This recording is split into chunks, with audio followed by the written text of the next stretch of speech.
एक समय की बात है। पहाड़ों और घने जंगलों से घिरे एक छोटे से गांव में एक गरीब लकड़हारा रहता था, जिसका नाम था रामू। रामू बहुत मेहनती था, लेकिन किस्मत हमेशा उसका साथ नहीं देती थी। वह रोज सुबह जंगल जाता, लकड़ी काटता और उसे बाजार में बेचकर अपने परिवार का पेट पालता।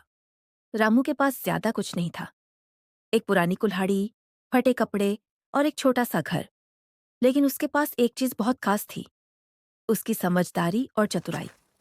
एक दिन रामू हमेशा की तरह जंगल में लकड़ी काटने गया, लेकिन उस दिन जंगल कुछ अलग लग रहा था। पक्षी चुप थे, हवा भी जैसे रुक गई थी। रामू को थोड़ी घबराहट हुई, लेकिन उसने सोचा। डरने से पेट नहीं भरता, काम करना ही पड़ेगा। जैसे ही वह पेड़ काटने लगा, अचानक उसके सामने एक अजीब आदमी प्रकट हुआ। उसकी आंखें चमक रही थीं और आवाज गूंजदार थी। उसने कहा। रामू, ये जंगल मेरा है। बिना मेरी इजाजत यहां से लकड़ी नहीं काट सकते। रामू समझ गया कि यह कोई साधारण इंसान नहीं, बल्कि जंगल का रक्षक या कोई जादुई प्राणी है। रामू डर गया, लेकिन उसने घबराने के बजाय दिमाग से काम लिया। वह बोला। महाराज, मैं एक गरीब आदमी हूं। अगर लकड़ी नहीं काटूंगा तो मेरा परिवार भूखा मर जाएगा। लेकिन मैं आपकी इजाजत के बिना कुछ नहीं करूंगा। जंगल के रक्षक ने कहा। ठीक है, अगर तुम सच में ईमानदार हो तो मैं तुम्हें एक मौका देता हूं। रक्षक ने रामू को 3 कुल्हाड़ियां दिखाई, सोने की कुल्हाड़ी, चांदी की कुल्हाड़ी और उसकी अपनी पुरानी लोहे की कुल्हाड़ी। उसने पूछा। बताओ, इनमें से तुम्हारी कुल्हाड़ी कौन सी है? रामू ने ध्यान से देखा। वह चाहता तो सोने की कुल्हाड़ी ले सकता था और अपनी गरीबी हमेशा के लिए खत्म कर सकता था, लेकिन उसने मुस्कुराकर कहा। महाराज, ये सोने और चांदी की कुल्हाड़ी मेरी नहीं है। मेरी तो वही पुरानी लोहे की कुल्हाड़ी है। जंगल का रक्षक ये सुनकर बहुत खुश हुआ। वह बोला। रामू, तुम सिर्फ ईमानदार ही नहीं, बल्कि बहुत चतुर भी हो। तुम जानते थे कि लालच करने से नुकसान होगा। फिर उसने कहा। मैं तुम्हें इन तीनों कुल्हाड़ियों का मालिक बनाता हूं। रामू हैरान रह गया, लेकिन रामू की चतुराई यहीं खत्म नहीं हुई। उसने सोचा। अगर मैं सिर्फ इन कुल्हाड़ियों को बेच दूं तो पैसा खत्म हो जाएगा। मुझे कुछ ऐसा करना चाहिए जिससे जिंदगी भर फायदा मिले। इसलिए उसने सोने की कुल्हाड़ी बेचने के बजाय उससे एक छोटा सा व्यापार शुरू किया। उसने गांव के लोगों को काम देना शुरू किया, लकड़ी काटना, फर्नीचर बनाना और बाजार में बेचना। धीरे धीरे उसका काम बढ़ने लगा। कुछ ही सालों में रामू गांव का सबसे सम्मानित और अमीर व्यक्ति बन गया। लेकिन उसने कभी अपनी जड़ों को नहीं भुलाया। वह गरीबों की मदद करता, बच्चों को पढ़ाई के लिए पैसे देता और हमेशा सच बोलता। गांव के लोग कहते थे, रामू की किस्मत नहीं, उसकी चतुराई और ईमानदारी उसे यहां तक लाई है। रामू अब पहले जैसा गरीब लकड़ारा नहीं रहा था। उसकी मेहनत और चतुराई ने उसे गांव का सबसे सफल इंसान बना दिया था।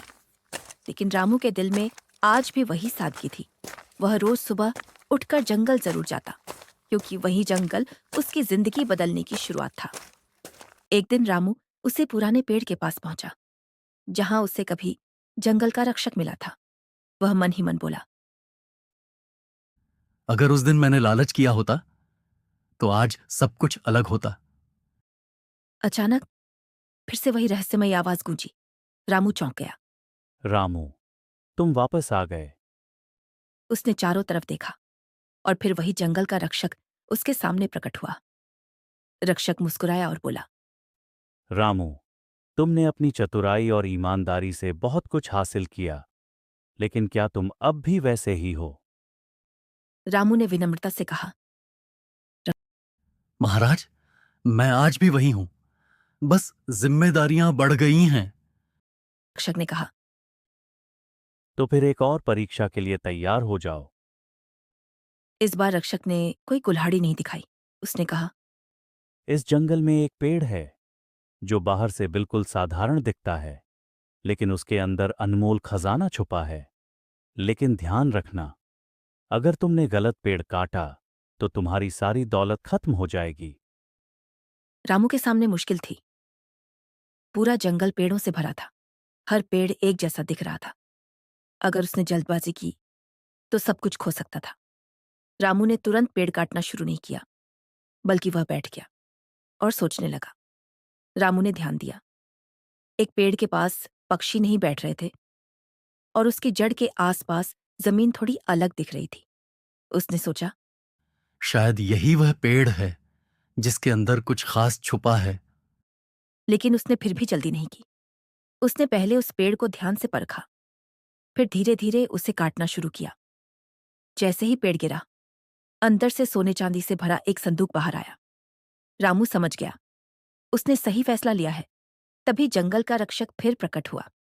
रक्षक बोला, रामू, इस बार परीक्षा तुम्हारी ईमानदारी की नहीं, तुम्हारी समझ और धैर्य की थी। तुमने जल्दबाजी नहीं की, तुमने सोचा, परखा और फिर फैसला लिया। यही असली चतुराई है। रामू उस खजाने को लेकर गांव आया, लेकिन इस बार उसने उसे अपने पास नहीं रखा। उसने उस खजाने से गांव में एक स्कूल बनवाया, गरीबों के लिए घर बनवाए और एक बड़ा अनाज भंडार बनवाया। अब लोग रामू को सिर्फ एक अमीर इंसान नहीं, बल्कि एक समझदार और दयालु नेता मानने लगे। रामू ने साबित कर दिया, चतुराई सिर्फ खुद के लिए नहीं, दूसरों के लिए काम आए, तभी उसकी असली कीमत है।